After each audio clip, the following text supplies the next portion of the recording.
Hello guys, आज हम देखेंगे आर डी शर्मा के बुक से एक्सरसाइज 4.1 का क्वेश्चन नंबर 2। इस क्वेश्चन में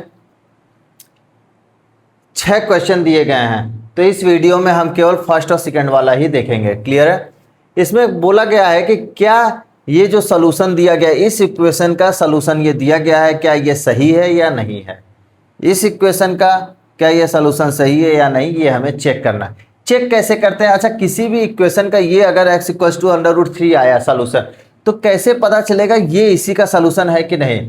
तो सलूशन क्या करता है, x की वैल्यू √3 है। अगर मैं इस इक्वेशन में x की वैल्यू √3 रख दूं तो इसकी वैल्यू इसके बराबर हो जाएगी। इधर जो भी रहे 0, 1, 2, 3, 4 जो भी रहेगा वो इसके इक्वल्स टू यहाँ पे आ जाएगा।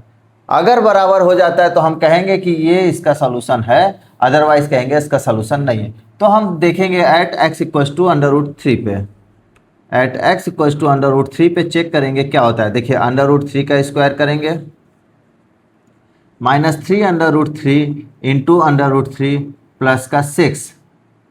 अगर ये 0 के बराबर हो जाएगा तो हम कहेंगे yes x equals to √3 is a solution, otherwise no.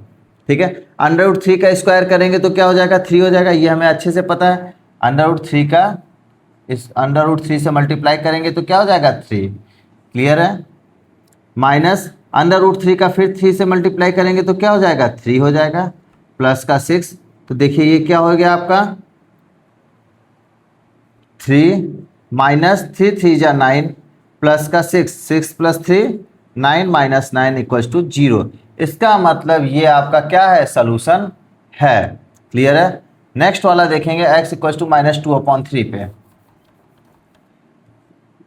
तो यहाँ पे रखेंगे क्या, x इक्वल्स टू -2/3। तो -2 √3, 2/3 नहीं सॉरी 2 √3 का होल स्क्वायर -3 इंटू -2 इस x की जगह हमने रखा प्लस का 6 इक्वल्स टू +6। अब ये भी अगर 0 के बराबर हो जाएगा, अगर इसका रिजल्ट 0 आ जाएगा तो हम कहेंगे ये भी सलूशन है, अदरवाइज नहीं है। तो 2 का माइनस का स्क्वायर प्लस हो जाएगा, 2 का स्क्वायर 4 हो जाएगा, और √3 का स्क्वायर क्या हो जाएगा, 3 हो जाएगा। √3 का स्क्वायर मतलब क्या कहने का मतलब है, √3 का स्क्वायर, इसका मतलब √3 का 2 बार मल्टीप्लाई होगा, ये क्या हो जाएगा, 3 हो जाएगा।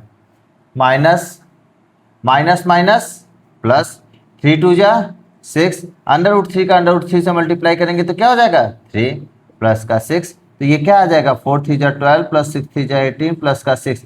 ये 0 नहीं आ रहा है, इज नॉट इक्वल टू 0। इसका मतलब ये आपका सॉल्यूशन नहीं है। क्लियर है?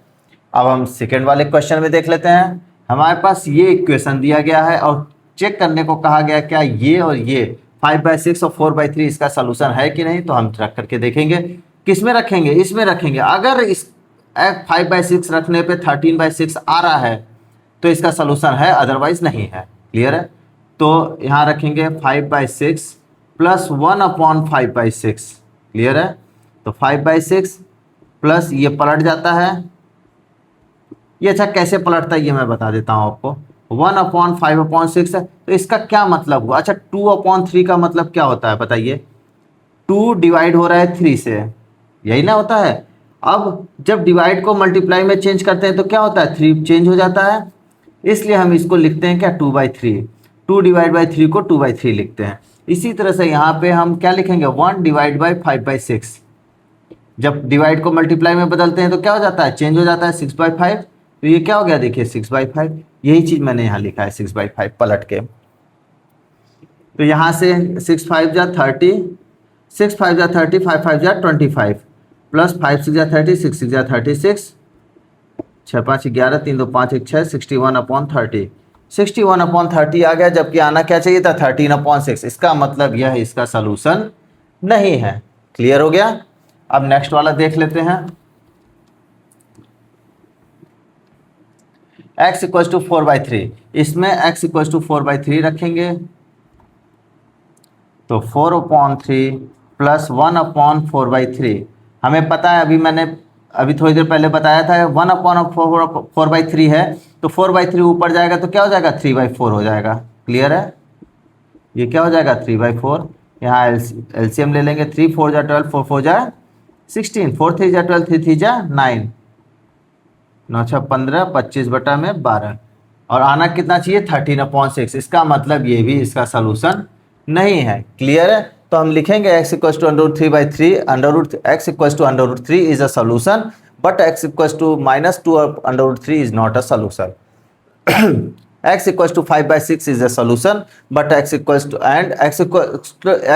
to 5/6 is not a solution, and x equals to 4/3 is also not a solution. Clear है? आई थिंक आपको बहुत अच्छे से समझ में आया होगा। Thank you guys.